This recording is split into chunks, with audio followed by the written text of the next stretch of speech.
Okay, good afternoon my dear brothers and sisters. I-share natin to, ang Luke 8 verse 15. Ang nakasulat, at nang nahulog sa mabuting lupa, ay sila na pagkatapos marinig ang salita ay iniingatan ito sa isang tapat at mabuting puso at nagbubunga na may pagtsatsaga. My dear brothers and sisters, meron ako napansin. May isang tao, kung barkada niya ang magsasabi sa kanya ng, halimbawa, gagamit na ako ngayon ng word na halimbawa, okay, papalagay lang natin babae ha. Yung barkada niya ay nagsabi sa kanya ng gaga. Parang wala lang sa kanya, okay lang dahil barkada. Ngunit, nakarinig siya na may nagpaabot sa kanya ng isang balita na si Kwan nga nagsabi sa iyo na gaga. Bigla siya nagalit. Bakit niya ako sinabihan ng ganun,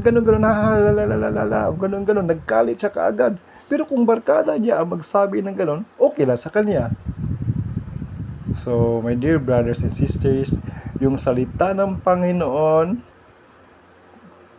kung barkada niya ang magsasabi ay okay lang, pinalalampas. Kung iba na ang magsasabi, nagre-react na. So, ang bagay na to na nakapag-react sa kanya ng hindi maganda, ito yung bagay na hindi pa mabuting lupa sa ating buhay. Hindi pa nagbubunga ng pagtsatsaga Hindi pa nagbubunga ng patience, kaya ito yung part sa ating mga ugali at asal na hindi pa nahuhulog sa mabuting lupa. So ito yung part ng ating life na kailangan ng healing. Kailangan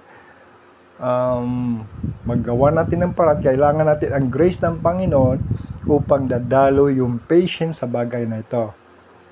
Ito yung time na kapag napansin natin na negative na yung dating sa atin, nagalit na tayo, nagtampo, ito yung time, ito yung karakter natin, o ito yung ugali natin, o inaasal natin na hindi maganda. Ito yung hingian natin sa Panginoon ng patience. Ito yung hingian natin sa Panginoon ng patience upang, dahil tapat tayo, kung tapat tayo sa Panginoon, kailangan yung bagay na nakapag-react sa atin negatively,